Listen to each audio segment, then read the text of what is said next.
Bonjour Yassoudini, bienvenue sur The Link WI. Donc, nous sommes au cœur du centre des arts. Que t'inspire ce lieu? C'est vraiment un lieu de création, de partage, de résistance aussi, donc c'est des valeurs qui me plaisent bien. Donc c'est pour ça que ça m'a inspiré pour venir plusieurs fois ici en fait. Et comment tu as pris la décision de venir, de mettre sur le mur tes réalisations? C'est assez naturel dans la mesure, bon, j'étais pas là quand le lieu s'est vraiment lancé, et puis après j'ai vu 2-3 camarades qui sont venus faire des peintures ici. Et après en tant que graffeur, un lieu vierge, un squat qui plus est, ça m'a déterminé à venir ici. Puis on s'était dit ça avec un camarade artiste, Rudy Marc Roclor. Et donc à partir de ce moment-là, on est venu faire notre première peinture ici, dans la salle du bas, et c'était parti. Mais premièrement, qui es-tu pour ceux qui ne te connaissent pas? D'où viens-tu? Donc Yessoudini, j'ai 22 ans. Je suis originaire de Rennes en Bretagne et je suis arrivé en Guadeloupe en 2003. Et le truc c'était que j'étais dans le milieu hip-hop sur Rennes. La discipline que je maîtrisais le plus parmi les quatre c'était le graphe. Donc j'avais commencé sur Rennes, sur Brest un petit peu. Et puis ici je suis arrivé, j'ai monté un collectif 4KG avec 3 autres personnes et 2-3 autres amis. Et puis ma carrière graffiti a été lancée en Guadeloupe. Et de là, après, bon, il y a eu la période 4KG que j'ai quittée en 2019. Et ça fait 2-3 ans donc, que je tourne entre guillemets en solo.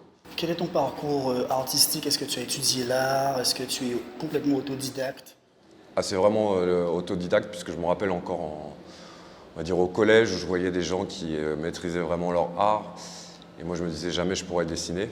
Mais c'est vrai que le côté hip-hop, le côté il fallait persévérer dans les différentes disciplines, ça m'a donné envie de continuer. Puis de là, je me suis développé, j'ai trouvé des techniques par moi-même. Et voilà. Et la rue est arrivée assez naturellement dans la mesure où pour faire des tags, on n'a pas trop le choix. Il faut aller s'exprimer dans la rue. Et puis voilà, après de la simple écriture, je suis passé au lettrage, mais j'étais plutôt au personnage, donc vite fait, je me suis mis, même en arrache, je me suis mis sur des personnages. Et après, tu développes pour arriver sur des fresques. Et maintenant, les gens me qualifieraient plus de street artiste, même si je suis plutôt graffeur et que j'aime pas forcément ce terme. Te souviens-tu de tes premiers pas dans la street et dans le street art? Ouais, j'ai eu des anecdotes dans la mesure où je me suis fait pas serrer, mais assez rapidement en fait. Donc ça c'était... On avait tagué une station-service avec des amis. Oui, donc on s'est fait avoir assez rapidement. Ça m'a donné un petit coup de stop quand même, parce que là je devais avoir 18-19 ans, enfin une vingtaine d'années en tout cas. Puis après, avec mon ex-petit beau-frère de l'époque qui avait 13-14 ans, qui avait adoré mes dessins sur papier, qui m'a relancé sur Rennes. Il s'avérait qu'il y avait des magasins de bombes, donc j'ai été prendre mes bombes spécialement pour le graffiti. De là, je me suis remis dedans. Ouais. Mais d'où vient justement le pseudo de Yessoudini? C'est pas ton prénom? Non, c'est pas mon prénom. C'est le verlan de mon nom en fait. Donc je ne donnerai pas mon nom, il faudra chercher. En aparté.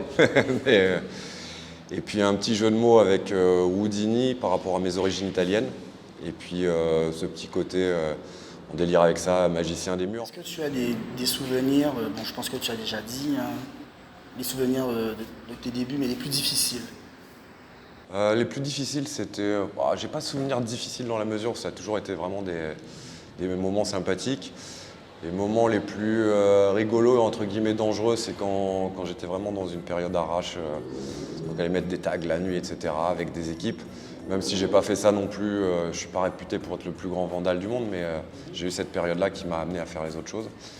Et là, effectivement, bon, tu sortais à 3 h du mat, tu allais dans la ville, ou ici, tu prenais ta voiture, et puis tu avais ce petit côté un petit peu stress, quoi. Donc ça nous est arrivé 1 ou 2 fois de courir devant les flics, et tout. Mais bon.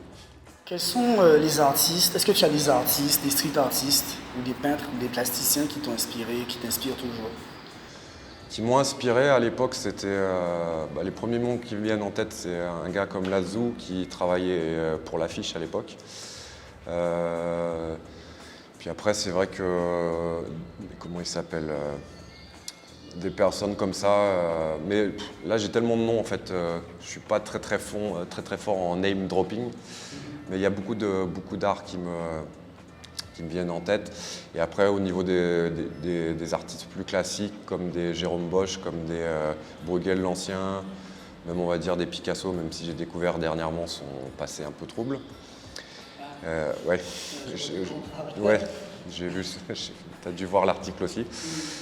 Ouais, après, ça peut être des peintres assez classiques. Léonard de Vinci, j'adore, par exemple, dans sa manière de travailler. Et puis après, au niveau du street art, il y a beaucoup, enfin, il y a du graffiti, il y a énormément de monde. Ouais. Mais c'est vrai que j'évite de rester seulement sur une personne pour éviter de pomper le style, en fait. Mais à partir du moment où tu fais un truc sympathique, même un petit jeune, ça peut m'inspirer comme quelqu'un qui est là depuis 50 ans, qui a fait ses premiers tags. Enfin, j'ai pas de référence précise, en fait. C'est vrai que pendant longtemps, le graffiti était considéré comme du vandalisme. On a vu les stations de métro à Paris, Berlin, même New York. Aujourd'hui, le graffiti est rentré dans les musées, dans les galeries d'art. Quelle est ta vision en tant que street artiste? Bah écoute, j'ai toujours été habitué depuis plus jeune à aller dans les musées pour voir de l'art. Donc je trouve ça assez bien le fait que ça puisse arriver et puis rester, que ça ne bouge pas, parce qu'à la base le graffiti c'est quand même quelque chose d'éphémère. Moi je me rappelle mes premières pièces, ça durait 2-3 jours et puis après ça disparaissait. En Guadeloupe ça a changé, puisque j'ai des pièces qui ont maintenant plus de pratiquement 20 ans, donc c'était pas le cas quand j'étais là-bas. Mais comme tous les arts en fait finalement du hip-hop, tout s'est développé à partir du moment où il y a de l'argent qui est rentré là-dedans. Je dis tant mieux d'une certaine manière, parce que ça permet de pousser ton art à l'extrême. Après, on a perdu un petit côté un peu spontanéité, dans la mesure où, si on regarde en Guadeloupe par exemple, il n'y a plus énormément de jeunes qui font du vandal. Il y a toujours une ou deux équipes quand même, mais c'est plus des petits jeunes, quoi. Et il y a cet aspect compétition qui a un petit peu disparu quand même, puisque quand on était en vandal, il y avait ce côté prendre le meilleur mur. En tout cas, je parle par rapport à la Guadeloupe. Là-bas, il y a toujours quand même une scène assez active. Et il fallait toujours trouver le meilleur mur, trouver le meilleur endroit. Donc ça a amené des petits conflits, ça a amené des conflits de place, c'est-à-dire ça c'est ma place, ça c'est ta place. Enfin, tu vois, il y avait plein de choses. C'était une certaine émulation, mais bon, c'est vrai qu'à partir d'un certain âge, t'as plus envie de courir, t'as plus envie de rentrer dans des lélés inutiles. Donc ça pose un peu son homme, le fait d'avoir institutionnalisé ça, mais c'est quelque chose d'intéressant. Après, ça a amené aussi toute une frange de la population artistique qui a vu que par les murs, ils pouvaient développer leur sortie des musées, dès qu'ils sortaient d'écoles d'art ou des choses comme ça, ils ont vu que c'était un moyen assez facile de se faire de la publicité. Et c'est ça que je regrette un petit peu, quoi. Les gars n'ont pas forcément un passé street ou vandal. Ils prennent les lieux en mode comme si, tout ce qui avait été fait avant, en fait, n'existait pas. Donc ils vont prendre des murs avec des graphes qui peuvent avoir 20-25 ans ou des choses comme ça. Mais bon, c'est dans la logique des choses de tout ce qui est mis dans la lumière, quoi. Donc il faut aller chercher le côté positif et puis le côté négatif, on fait avec, hein. C'est comme dans la musique de toute façon. Ouais, c'est pareil. Mais comment tu as découvert la Guadeloupe? Parce que tu es originaire de Rennes. Ouais. Et comment es-tu arrivé ici en fait? Alors en fait, ma marraine, ma défunte marraine, a habité en Guadeloupe, c'était au moment d'Hugo et tout ça, donc ça fait un petit moment. Après, ils sont partis s'installer avec son mari à Sainte-Lucie. Donc sa sœur est toujours en Martinique, donc je connaissais un petit peu les îles. Mais pour pas te mentir, les parents, ils n'étaient pas trop îles, quoi. L'idée, c'était les vacances, c'était aller, je sais pas, aller en Grèce, aller voir où il y a des vieilles pierres, en fait. Puis c'est avéré que par cette famille, justement, on y est arrivé en Martinique 1 an avant que j'arrive en Guadeloupe. Et puis de là, après, parce que j'ai un autre métier qui m'a amené ici, en fait. Et donc ce métier, il fallait choisir une destination dans les académies. Et j'avais mis Guadeloupe, Martinique, Réunion-Guyane. Je voulais m'en aller de Bretagne en fait. Mais je crois qu'il y a un petit trajet Bretagne vers le reste du monde. On en retrouve pas mal ici des Bretons. Et considères-tu la Guadeloupe comme une terre de graphe? Bah écoute, oui, maintenant largement, puisque arrivé ici, en fait, je m'étais dit quand même, bon, je vois un an, si au bout d'un an je trouve pas de bombes, ou alors si je dois avoir que des bombes de bricolage, qu'il n'y a pas de scène graffiti, sincèrement, je serais parti. Mais c'est grâce à la Guadeloupe que j'ai fait mes meilleures années. On a vraiment une scène active par rapport à la plupart des autres îles. Il y a peut-être Porto Rico au niveau de la Caraïbe qui sera un peu plus avancé, mais bon, ça c'est le lien New York-Porto Rico. Mais sinon, ouais, il y a énormément de graffeurs. Ouais. On a quand même 5 ou 6 endroits où on peut acheter des bombes spécialement graffiti. Tu trouves ça nulle part en fait. Donc il y a un marché pour ça, et puis il y a surtout une scène qui est active, et puis en espérant qu'elle puisse se renouveler avec la future génération, mais ils sont plus intéressés par les mangas, par le graphe. Donc Donc il y a un manque de réappropriation du mur avec la nouvelle génération. ouais, puis il faut y aller dehors. C'est pas, tu vois, c'est pas quelque chose de naturel de sortir la nuit, d'aller prendre des murs des gens, même si les gens apprécient pas forcément. C'est une certaine démarche. C'est plus facile d'être chez soi et puis de dessiner des mangas que d'aller dehors et de prendre des murs. Mais bon, au Centre des Arts, je vois quand même pas mal de jeunes qui, je pense, font leur premier mur. Et ça, c'est quand même assez intéressant. Mais ce n'est pas des graffeurs dans le sens premier du terme. Mais c'est vrai que maintenant, de par le street art, justement, ça a amené, ça a démocratisé l'art du mur. Et tu vois énormément de personnes, que ce soit des plasticiens, enfin tout le monde en fait, vient prendre des murs maintenant. Ouais. Donc ça change, et puis ça amène d'autres techniques, ça amène d'autres choses. Mais il y a toujours une frange d'irréductibles. Et c'est pas non plus négligeable d'avoir ces personnes-là pour dire non, le graphe c'est ça, le tag c'est ça, le vrai mur c'est ça. Enfin tu vois, il y a un truc qui est toujours là. Ouais. Donc toi qui es de l'Hexagone, ou enfin, plus exactement de la Bretagne, vois-tu une différence entre le graffiti français, occidental, américain, et le graffiti caribéen, guadeloupéen, créole? Sincèrement, je ne saurais plus te dire parce que ça fait plus de pratiquement 20 ans que je suis là. Je regarde vite fait ce qui se fait sur Instagram, des choses comme ça, mais comme je te dis, je ne m'attache pas trop à regarder précisément tout ce qui se fait dans le monde. Donc je considère que je fais partie un peu de cette scène graffiti guadeloupéenne, et avec les autres on amène... donc c'est difficile en fait de prendre du recul. Le seul recul que je peux te donner, c'était quand on avait été avec notre équipe 4KG à l'époque à New York, où nous on défendait un graffiti coloré en fait. C'était ça notre truc. D'où le nom 4 couleurs graphiques. C'était de mettre de la couleur dans nos yeux et de la couleur sur nos murs. Et arrivé à New York, on avait un graffiti particulier dans la mesure où on amenait pas mal de couleurs sur les murs. Ils étaient plutôt sur des... Ouais, c'était assez sombre. Même dans les couleurs vives, c'était sombre quand même. Mais à l'heure actuelle, avec le street art mondial, tu retrouves un truc qui est très très coloré, quoi. Souvent, les murs pètent dans la couleur. Donc... il y a un truc, forcément on a un truc, mais j'ai pas assez de recul pour dire lequel. Il faudrait plutôt que des graffeurs de l'extérieur, connaissant bien la scène extérieure, voient notre scène et disent bah tiens, il y a ça qui change. La seule chose que je peux reprocher au graffiti guadeloupéen, c'est qu'on devrait aller plus du coup vers les plasticiens dans les messages, et essayer de développer des messages plus développés dans le sens où avec plusieurs lignes de niveau de message, je m'inclus dedans, il n'y a pas de souci là-dessus. Mais c'est vrai que je pense qu'on peut aller un peu plus loin et pas simplement être dans l'esthétisme, le beau, et même s'il y a deux, trois collègues qui cherchent quand même à développer des messages un peu plus développés. Après, un graphe beau sur un mur qui était à la base délabré, c'est une forme de message aussi, il ne faut pas oublier ça. Mais j'aime pas tellement même si j'y ai participé à une période, je ne suis pas très fan de tout ce qui est mur doudouiste, c'est-à-dire des rivières. Ouais, les murs clichés, j'ai du mal avec ça, ouais. Pourtant, ce sont des commandes des mairies. Ouais, mais ils nous ont enterrés un peu là-dedans, dans la mesure où nous aussi, on s'est auto-censuré, dans la mesure où on est rentré dans cette période. Bah, faites-nous des décors, faites-nous des raccoons, faites-nous des hibiscus, je vais connaître, quoi. Mais quand j'ai vu, par exemple, déjà à l'époque, quand tu avais la scène brésilienne, qui est une scène très très développée, tu avais de l'art abstrait comme de l'art hyper réaliste. Et les gars ne s'arrêtaient pas à faire de la déco, quoi.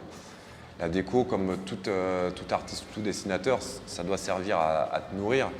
Mais si c'est ça le principe même du graffiti, ben on a raté ce que c'est que le graffiti. Et heureusement, à l'heure actuelle, surtout quand tu vois le centre des arts et les artistes graffeurs qu'il y a dedans, les gars vont plus loin, donc ça c'est cool. Est-ce que c'est difficile de vivre du graffiti en général et surtout en Guadeloupe en fait? On est une scène assez petite, on est pas mal de monde, donc forcément c'est pas très... Moi je suis toujours obligé d'avoir mon métier à côté pour... Même si un jour j'espère en sortir grâce au graffiti, mais le graffiti ne suffira pas en Guadeloupe, quoi. C'est-à-dire, même s'il y avait des grosses commandes, au bout d'un moment le nombre de murs serait limité. Et on est quand même plusieurs à travailler dans ça, donc vivre que du graffiti, non, c'est difficile. Il faudrait que la scène graffiti aussi se professionnaliser un petit peu au niveau des œuvres d'art, des tableaux. Ça peut amener effectivement un moyen d'en vivre. Mais pour l'instant, on n'en est pas là, quoi. Et même au niveau des arts plastiques, il n'y en a que très peu qui vivent de ça, quoi. Et quoi que puissent dire les gens, tout le monde a à un moment ou à un autre besoin d'un petit métier à côté pour pouvoir en vivre. Et qu'est-ce qui est le plus difficile dans la conception d'une œuvre? Donc la penser, la dessiner, la réaliser, enfin comment procèdes-tu en fait? Moi je te dirais, c'est pas la partie la plus difficile, ce serait plutôt la partie la plus chiante, c'est la partie en fait où tu commences à... Surtout quand tu fais dans des graffitis par exemple comme celle-là, une fois que tu as posé ton esquisse, il y a une partie qui est embêtante, il faut mettre les grandes masses, des choses comme ça. Là c'est du remplissage, c'est vraiment du travail à la chaîne entre guillemets. Mais après c'est pas difficile dans le sens, je me dis je vais pas la faire parce que je vais pas y arriver. C'est un travail qui est difficile au niveau du corps. Et au niveau de ça, tu vois, là c'est là aussi que tu sens les années dans les pattes parce que quand tu as des gros murs, il faut monter, il faut descendre, il faut ramener son matériel. Tout ça, c'est des choses qui sont difficiles pour le corps. Mais au niveau de la conception, de la réalisation, en général, c'est que du kiff. Parce que tu vois ton truc grossir, tu as imaginé ça avant, des fois tu n'as pas imaginé ça pendant 2-3 jours, tu fais le jour même. Donc en fait, tu vas à la peinture comme suivant ton instinct en fait. Et ça, c'est hyper agréable et puis c'est hyper salvateur d'une certaine manière. Si je peins pas pendant une semaine, 15 jours, je commence à être mal. Donc à partir de là... Tu es très prolifique en fait, tu es vraiment très prolifique. En une semaine, même pas, tu fais une peinture, l'autre semaine. Enfin, d'où vient ton inspiration? J'aime les visages à la base et j'aime le côté science-fiction, des choses comme ça. Donc ce que j'aurais aimé faire, mais ça sera dans une autre vie, c'est de la BD, de la BD notamment au niveau de la science-fiction, des choses comme ça. Donc en fait, dès que j'ai du temps libre, je vais peindre en fait. C'est-à-dire que puisque le reste de la semaine, j'ai pas forcément ce temps libre. Et chaque minute en fait pouvant être exploitée pour peindre doit être exploitée. C'est comme ça que je le vois. Et puis plus j'ai d'œuvres, plus j'ai de choses sur lesquelles m'appuyer pour le futur. Ça me donne aussi des références, donc savoir dans quel sens je peux aller par rapport à ces références. Puis j'aime ça, en fait, tout simplement, me retrouver avec des gens, voir des nouvelles images apparaître. Mais je t'avoue que c'est pas encore, j'ai pas encore assez de temps et pas encore assez de... Si je pouvais avoir une production avec 2-3 fois plus d'œuvres par an. Et est-ce que tu as déjà fait des expositions? Ouais. Oh, il y en a eu pas mal, hein. Entre le collectif et le perso. Bon, ça fait 2-3 ans que j'en ai pas fait, mais j'ai déjà au moins une trentaine d'expositions. Ouais. Bon, c'est pas des gros trucs, tu vois. Les trucs les plus lointains, les plus gros que j'ai pu faire, c'était quand on était à Sao Paulo ou à Rio. Là, il y avait une petite expo qui s'était passée là. J'ai déjà exposé à... Ouais, non, c'est à peu près tout en extérieur. Après, il faudrait que je regarde tout ce que j'ai fait. Mais non, j'en ai fait quelques-unes, ouais. Donc là, les dernières plus grosses, c'est Octobre Rose qu'on est en train de faire au Mur Galerie, exposition collective. Puis c'est vrai que ça s'est un peu stagné avec la période actuelle. Mais là, j'attends un petit moment pour pouvoir remettre sur toile ce que j'ai pu développer sur mur. Mais comme je t'ai dit tout à l'heure, tu peux pas être sur mur et en train de faire des toiles. Donc, Quel serait ton message pour les jeunes, filles comme garçons, qui veulent graffer, dessiner sur les murs? c'est en noailles, hein. Faut pas... Et puis, pas lâcher le là parce que c'est un truc de tous les jours. Si tu peins une fois et puis tu te dis ça te plaît pas et puis tu t'arrêtes là, forcément à un moment ou à un autre tu vas te démotiver. Moi-même j'ai des périodes où j'ai pas envie de peindre, il faut les prendre comme telles, c'est des choses qui permettent aussi de te ressourcer. Mais à partir du moment où tu sens le truc, faut y aller et puis comme je dis, il faut s'accrocher quoi. Comme n'importe quel type de métier finalement quoi. Si tu es jeune et motivé, il ne faut pas lâcher cette motivation. J'ai perdu pas mal de jeunes, quand j'ai perdu, des gens qui étaient très très bons dessinateurs, beaucoup, ouais, ils ont arrêté à un moment ou à un autre. Ils ont arrêté au moment, alors, parce que maintenant les jeunes que j'ai rencontrés, il y en a qui ont 25-30 ans, au moment où ils ont eu des enfants, ils ont arrêté. Enfin tu vois, il y a plein de facteurs qui te donnent, qui te stoppent. Mais bon, moi, quelles que soient les vies que j'ai eues, en tout cas, j'ai jamais lâché ça en fait. Et donc à partir de là, c'est ça quoi. Pas lâcher, bitin là, ça. Et quelle est ton actualité? Et est-ce que tu nous as parlé de la prochaine expo? Peux-tu nous en parler en détail? Alors c'est une exposition faite par les Murs Galeries et donc le collectif Culture Tour. Et c'est une exposition autour du cancer, notamment féminin, cancer du sein. Là par contre, il y a toutes sortes de choses. On est 2 graffeurs et le reste c'est des plasticiens. Donc tu as toutes sortes de styles, toutes sortes d'œuvres et tout en rapport avec ce thème-là. Ouais. Mais ça va être très très sympathique. Et où pouvons-nous suivre ton actualité et comment utilises-tu les réseaux sociaux? Enfin, si tu es présent sur les réseaux sociaux. Donc Insta et Facebook et puis moi je suis assez présent dans la mesure où je poste des choses régulièrement mais j'évite, j'arrive pas trop à comprendre comment ça fonctionne en fait. C'est-à-dire que tu as des gens qui vont poser des trucs chelous, ils vont avoir 10 000 j'aime.